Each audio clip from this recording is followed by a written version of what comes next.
The air grows cold.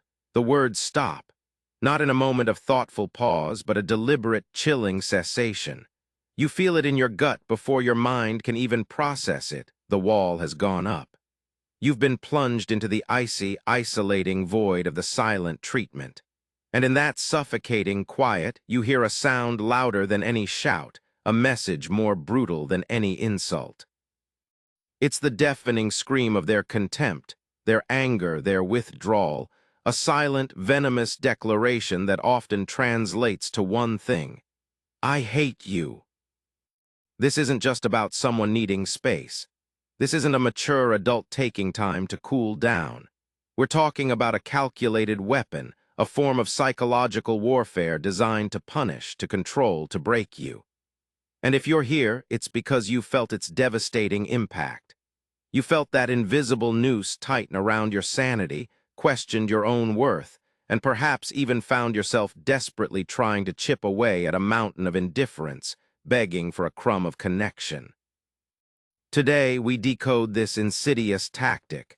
We're not going to offer platitudes or suggest you just be patient.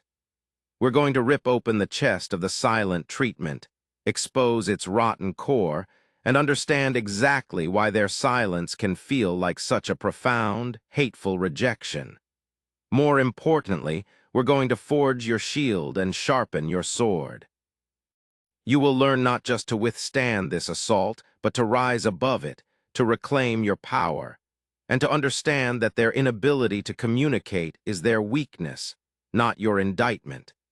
Get ready to transform from a victim of their silence into a master of your own peace. The silence stops being their weapon the moment you understand its language and refuse to play its game. Let's first dissect the very nature of this beast, the silent treatment. It's crucial to distinguish this from a healthy, temporary withdrawal for self-reflection. True silent treatment is a pattern, a tactic, a deliberate and often prolonged refusal to engage, to acknowledge, to even recognize your presence.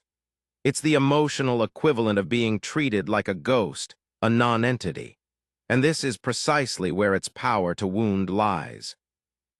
Imagine a prisoner in solitary confinement. The deprivation of human interaction is a recognized form of torture.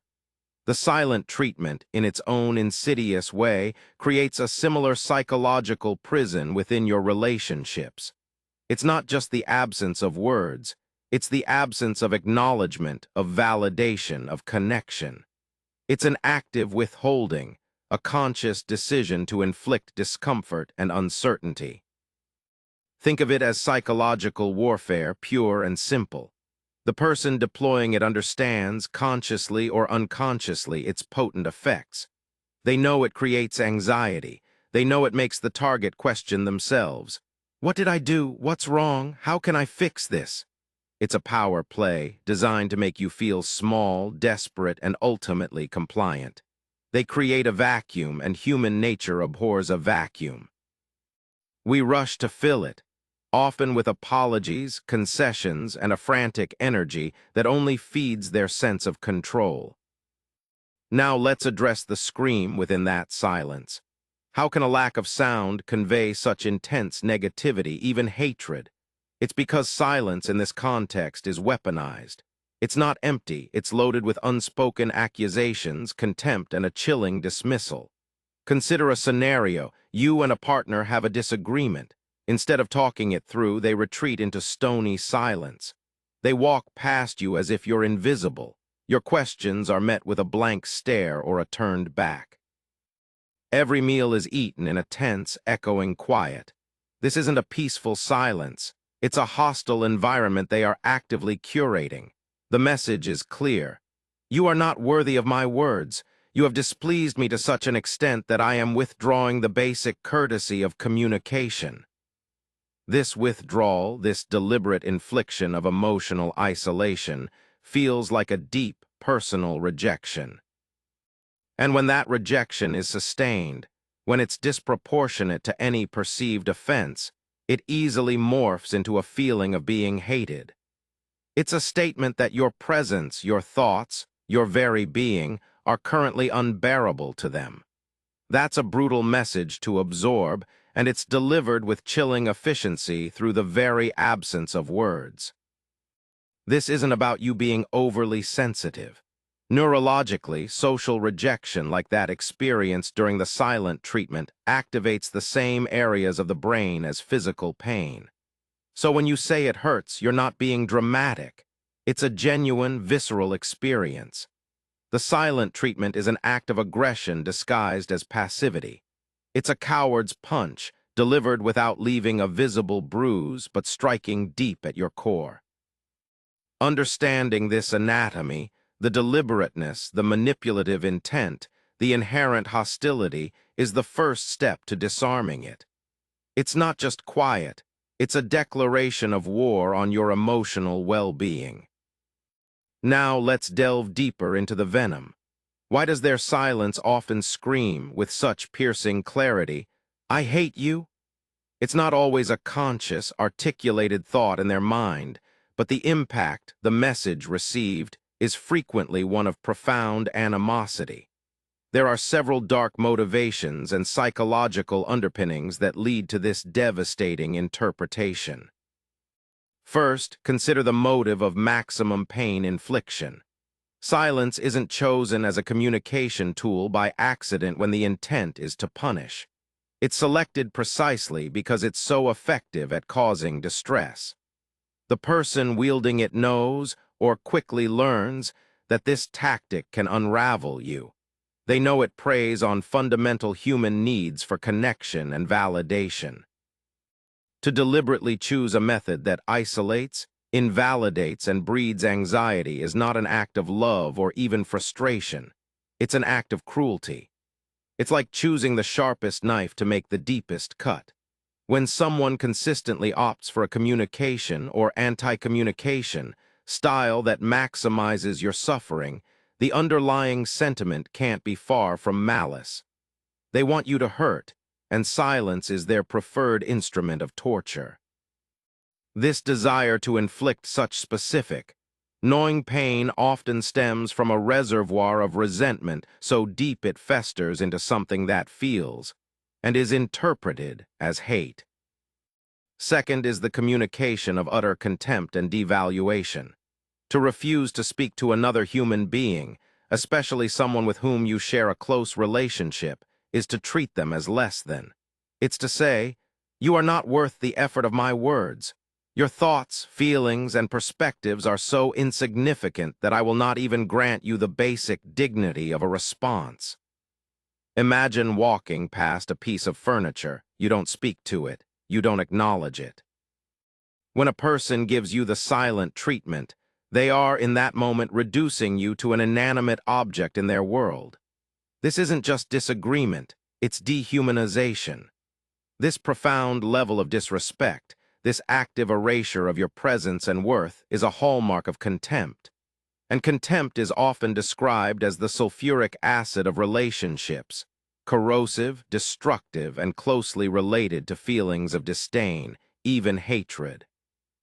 When someone looks through you, acts as if you don't exist, the silence screams, "You are nothing to me."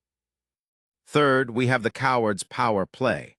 Often, individuals who resort to the silent treatment lack the emotional maturity, courage, or communication skills to address issues directly.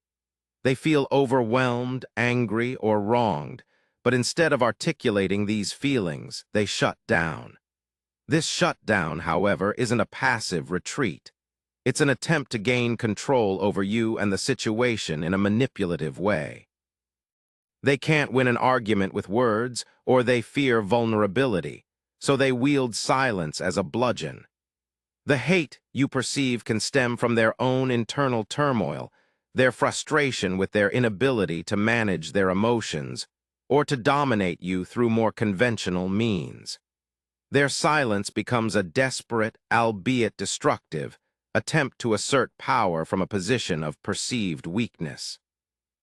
They make you dance to their silent tune, forcing you to guess, to plead, to break, thereby giving them a perverse sense of control. This isn't healthy power, it's the power of a bully who can't fight fair. Fourth, consider the silent treatment as disproportionate punishment for perceived wrongs.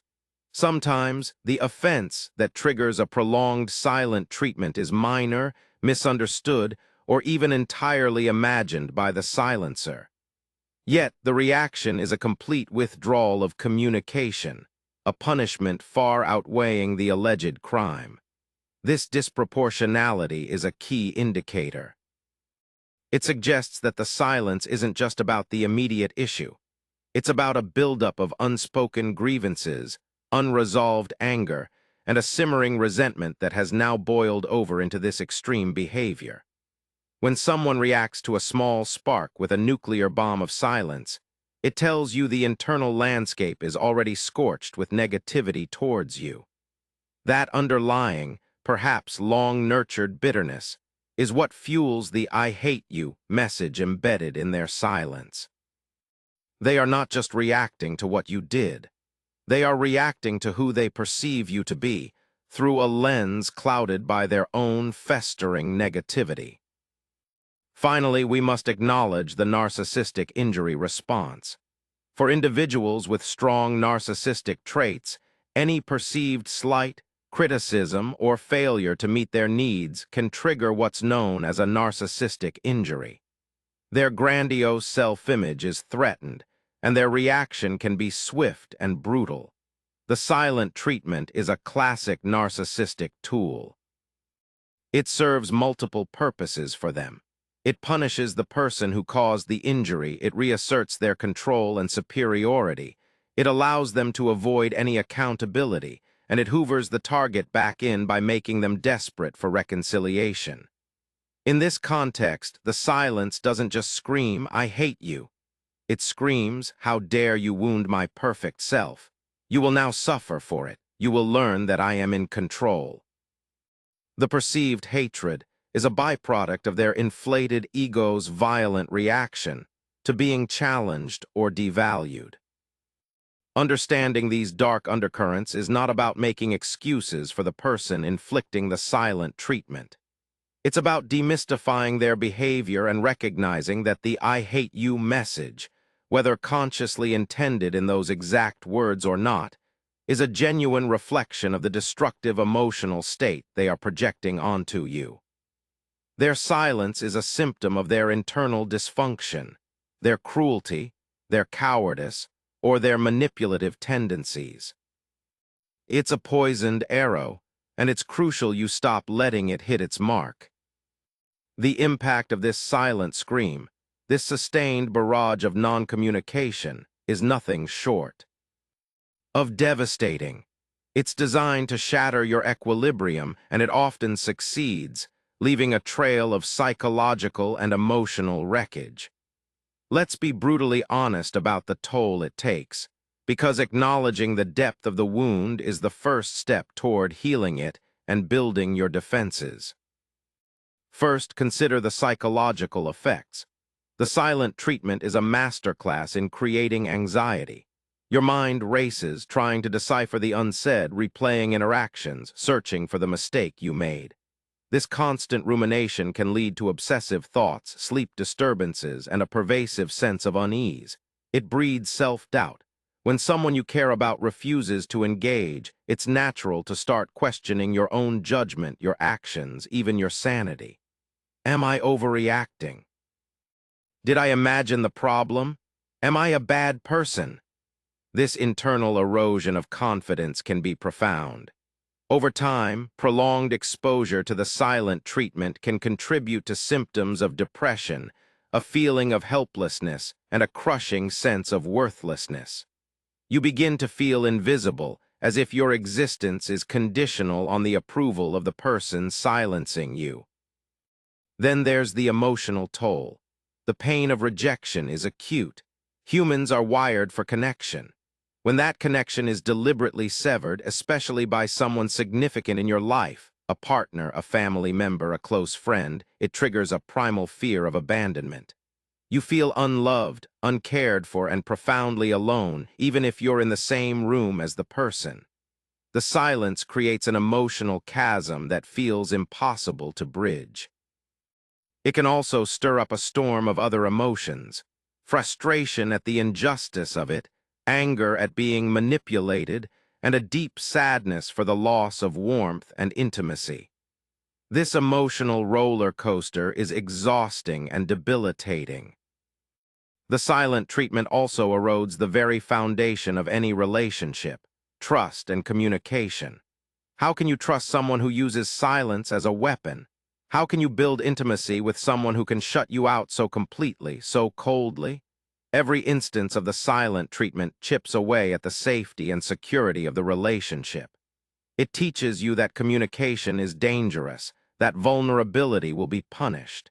Instead of fostering closeness, it creates distance and resentment. The relationship becomes a minefield where you're constantly tiptoeing around, afraid to trigger another episode of silence. This is not a partnership, it's a hostage situation. Furthermore, the silent treatment forces you into a specific, disempowering role. The silencer casts themselves as the judge, jury, and executioner, and you are cast as the defendant, desperately trying to prove your innocence or beg for mercy. You become the chaser, the apologizer, often for things you didn't do or for simply having your own needs and opinions. This dynamic is incredibly unhealthy. It strips you of your agency and dignity. They want you to break, to grovel, to concede. And often, out of sheer emotional exhaustion or a desperate need to end the torment, people do. But this only reinforces the silencer's behavior, teaching them that their tactic works. Think of a real-world example.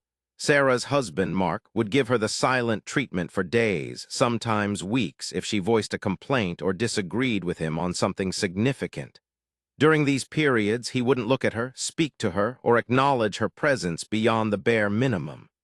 Sarah described it as living with a hostile ghost. She'd feel a knot of anxiety in her stomach constantly. She'd lose her appetite, find it hard to concentrate at work. She'd replay their last conversation endlessly, trying to figure out what she'd said that was so wrong. Eventually, desperate for peace, she'd apologize profusely, even when she felt she was in the right. Mark would then slowly, condescendingly start speaking to her again, his power reaffirmed. This cycle repeated for years, eroding Sarah's self-esteem and turning their home into a place of fear, not comfort. The "I hate you" wasn't spoken, but Sarah felt it in every cold shoulder, every averted gaze, every echoing silence. This is the grim reality of the silent treatment. It's not a minor annoyance. It's a serious form of emotional abuse with tangible, harmful consequences. Recognizing the severity of its impact is crucial. It's not a sign of your weakness that you feel shattered by it. It's a testament to its destructive power. And it's a call to arms to stop tolerating it, to stop letting it define your emotional landscape. So their silence screams, "I hate you," or something equally venomous. You felt the impact, the psychological shrapnel. Now what do? How do you move from being a target to being a fortress? This is where the strength of Stoic philosophy and assertive self-development becomes your unbreakable shield and your keenest weapon. It's time to turn their scream into the bedrock of your strength. Truth number one: you cannot control their silence. You can only control your reaction. This is a cornerstone of Stoicism, the dichotomy of control. You can plead, beg, reason, argue. You can exhaust yourself trying to pry words from them. But ultimately, their choice to remain silent is their choice. It's outside your direct control. Wasting your energy trying to change what you cannot is a recipe for frustration and despair. Instead, shift your entire focus to what you can control: your thoughts, your emotions, your actions, your boundaries. Their silence is a storm raging outside. Your task is to secure your inner citadel. When they go silent, your internal dialogue should not be, "How can I make them talk?" but "How will I maintain my peace and dignity in the face of this?" Truth number two: their silence is a reflection of their character, not your worth. This is a brutal truth you must internalize. When someone resorts to the silent treatment, it speaks volumes about their emotional immaturity, their lack of communication skills, their manipulative tendencies, or their cruelty. It is not a reflection of your inherent value as a human being. They want you to believe their silence is a judgment on your worthiness, that you are so flawed, so offensive that you deserve to be ignored. Reject this narrative with every fiber of your being. Their inability to handle conflict or express themselves constructively is their deficiency, not yours. Detach your self-esteem from their abusive tactic. Your worth is intrinsic and non-negotiable, regardless of whether they choose to acknowledge you or not. Now for actionable strategies, forged in the fires of resilience. Actionable strategy 1. The power of radical indifference, not coldness, but inner detachment. This is amor fati applied to a toxic situation, a radical acceptance of their choice to be silent without letting it destroy your inner peace. When they initiate the silent treatment, you consciously decide not to participate in their drama. You don't chase, you don't plead, you don't walk on eggshells. You continue with your life, your responsibilities, your joys, as much as humanly possible. This isn't about giving them the silent treatment back. It's about demonstrating that your emotional well-being is not contingent on their words. Imagine they've simply decided to play a game you're not interested in. Their silence then echoes in an empty chamber they've created for themselves, not in the vibrant space of your life. This can be incredibly difficult, especially at first, but it's profoundly empowering. Let's say your colleague, David, is known for giving the silent treatment when he feels slighted. He stops responding to your work emails about a joint project after you offered a suggestion he didn't like. Instead of panicking or repeatedly trying to engage him, you document your attempts to communicate professionally. You then focus on your parts of the project, excel in your own responsibilities, and interact with other colleagues positively. You are not cold if he approaches you, but you don't go out of your way to soothe his ego. Your consistent professionalism and lack of distress robs his silence of its intended power over you. Actionable strategy 2, assertive boundary setting when if communication resumes. If and when the person decides to break their silence, this is a critical juncture. Do not simply sweep it under the rug in relief. This is when you calmly, firmly, and assertively state your boundary. For example, I need to tell you that when you withdraw and stop speaking to me, it's not an acceptable way to handle conflict. It's damaging to our relationship. In the future, I need us to communicate directly and respectfully, even when we disagree. I will not participate in silent treatments. This isn't an attack. It's a statement of your needs and expectations. Be prepared for them to deny, deflect, or even try to turn it back on you. Stand firm. This is about establishing what you will and will not tolerate. Actionable strategy 3. Observe, don't absorb. This requires a mental shift. When the silent treatment begins, instead of immediately internalizing it and feeling the "I hate you" message, try to step back and observe their behavior almost like a scientist studying a strange phenomenon. Recognize it for what it is. A manipulation tactic, a sign of their emotional immaturity, a dysfunctional coping mechanism. Label it in your mind. Ah, this is the silent treatment again. This is their way of trying to control the situation, punish me. By observing and labeling it, you create a psychological distance. You are no longer enmeshed in the emotion of it. You are an observer of their flawed behavior. Don't absorb the toxicity they are projecting. Let it bounce off your understanding of what's truly happening. Actionable strategy 4. Reclaim your narrative and fortify your self-worth. They want their silence to dictate your story, to make you believe you are unlovable, difficult, or deserving of their contempt. Actively fight this. Remind yourself of your strengths, your values, your accomplishments. Engage in activities that make you feel good about yourself. Connect with people who value and respect you. Journal about your feelings, but also about your positive attributes. The more you reinforce your own sense of worth, independent of their approval, the less their silence can touch you.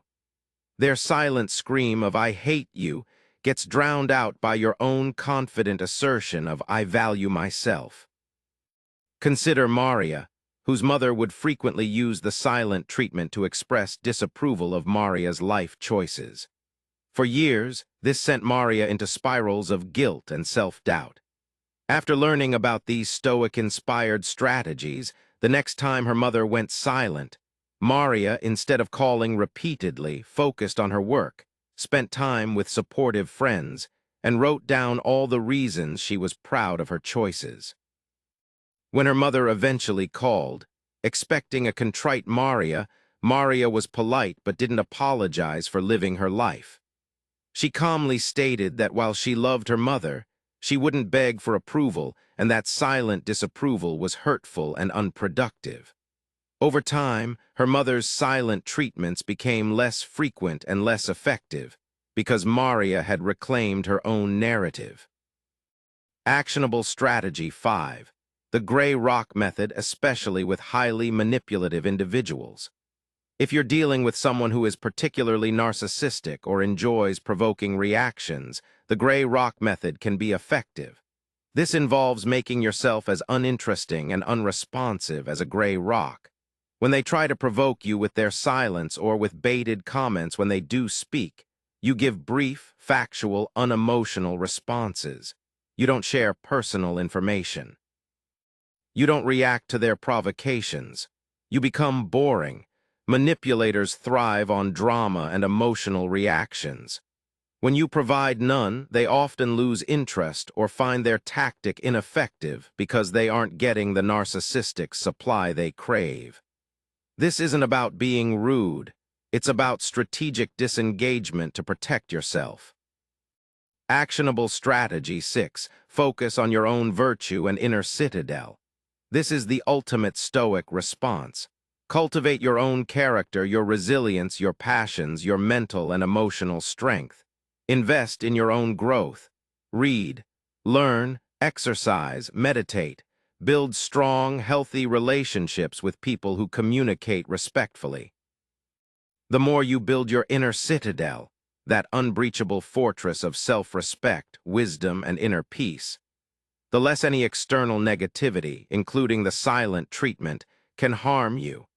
Their silence becomes a distant, irrelevant noise outside your well-fortified walls.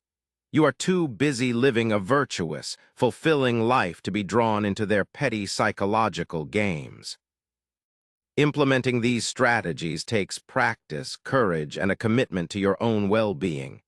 There will be moments of doubt. There will be emotional discomfort. But each time you choose to react with strength and self-respect instead of desperation, you reclaim a piece of your power. You are not defined by their silence. You are defined by your response to it, and your response will be one of unbreakable inner strength. There comes a point where decoding the silent treatment leads to an even more brutal, yet potentially liberating realization. Sometimes their silence doesn't just feel like, "I hate you," as a temporary outburst of manipulative anger. Sometimes it is the quiet, settled truth of a relationship that is irredeemably broken, toxic, or simply over. And recognizing when their silence truly means goodbye, or when it should mean goodbye from your end, is an act of profound courage and self-preservation. How do you discern this? Look at the patterns. Is the silent treatment a rare, regrettable lapse, followed by genuine remorse and efforts to communicate better? Or is it a chronic, go-to weapon, wielded frequently and with increasing coldness? Is it part of a larger tapestry of disrespect, contempt, and emotional abuse? If their silence is consistently used to devalue, control, and punish you, without any accountability or change on their part, then you must confront the possibility that the "I hate you" message isn't just a fleeting feeling they're badly expressing, but a more fundamental statement about their inability or unwillingness to love and respect you in a healthy way. Consider the story of James. His partner Alex would regularly deploy the silent treatment for days on end over perceived slights. James spent years trying to fix it, reading books on communication, suggesting therapy, which Alex refused, and endlessly trying to anticipate Alex's moods to avoid triggering another silent episode. He was exhausted, anxious, and felt like a shadow of his former self. One day, during a particularly long bout of silence, James had an epiphany. He realized he was more afraid of Alex's silence than he was of being alone. He saw that Alex wasn't just bad at communicating. Alex was using silence to maintain an iron grip of control and showed no interest in changing. The silence didn't just scream, "I'm angry." It screamed, "I don't care about your pain, only my power." That day, James began to emotionally detach. He realized that the relationship he was fighting for didn't actually exist. The goodbye was already being enacted by Alex, just in a passive-aggressive, torturous way. The courage to accept an ending, rather than endure perpetual emotional abuse, is immense. We are often conditioned to believe that relationships must be saved at all costs. But some relationships are sinking ships, and staying on board means drowning with them. When someone consistently communicates, through their silence, that your well-being is inconsequential to them, that their need to punish or control outweighs any love or respect they might profess at other times, then walking away is not failure. It is an act of supreme self-respect. It's choosing your sanity, your peace, and your future over a toxic present. Think about the liberation that comes with this. The constant anxiety of tiptoeing around, the exhausting effort of trying to decipher unspoken messages, the gnawing self-doubt, all of that can end. Yes, there may be grief for the relationship you hoped for, but there is also an incredible sense of freedom and peace to be found on the other side of such a dynamic. You reclaim your energy, your mental space, your emotional health. You create room for relationships built on mutual respect, open communication, and genuine care. Relationships where silence is a comfortable pause, not a loaded weapon. Sometimes their silence is a gift, albeit a painfully delivered one. It's a clear, undeniable signal that this person, this dynamic, is not good for you. It's an invitation, albeit a harsh one, to choose yourself. To say, "I deserve better than this. I deserve to be spoken to with respect. I deserve a partner, a friend, a family member who can navigate conflict without resorting to emotional warfare." When their silence consistently screams a message of contempt or hate, listen to it not as an indictment of your worth, but as crucial intel. It's telling you where you are not valued, not respected, not safe. And with that knowledge, you have the power to make a different choice. You have the power to walk towards environments and people who reflect your true value, where your voice is heard and your presence is cherished, not erased by a wall of silence.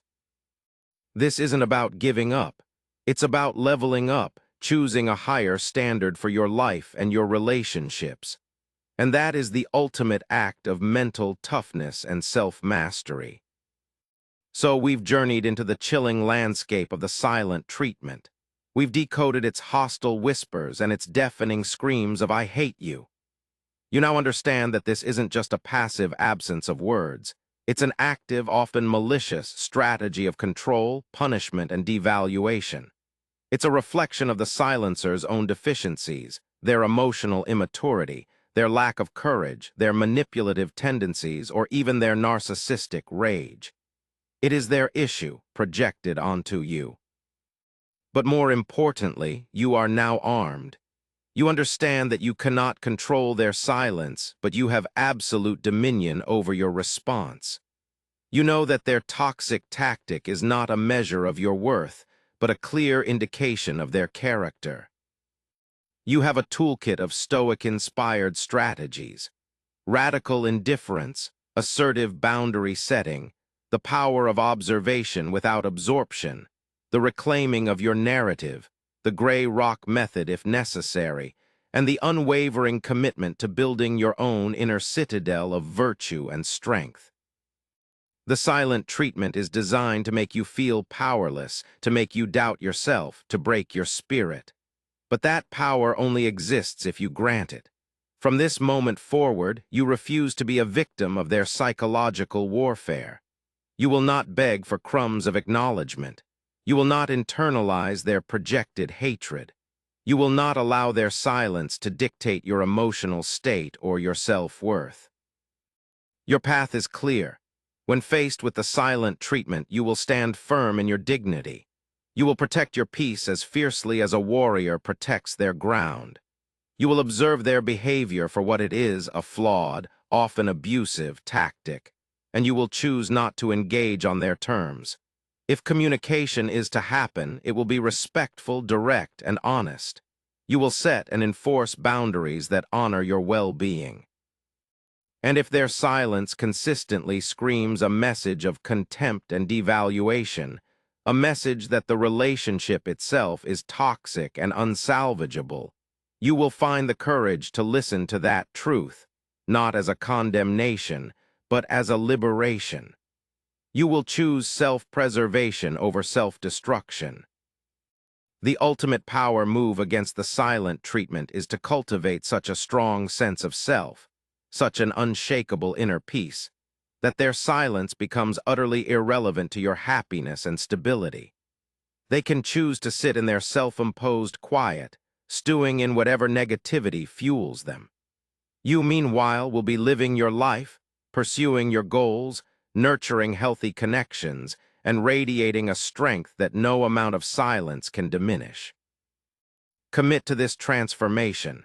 Implement these strategies. Your inner peace is non-negotiable. Their silence will no longer be a scream that shatters you. It will be, at most, a distant, fading echo, powerless against the unwavering strength of your well-defended mind and spirit. Go forward and be unstoppable.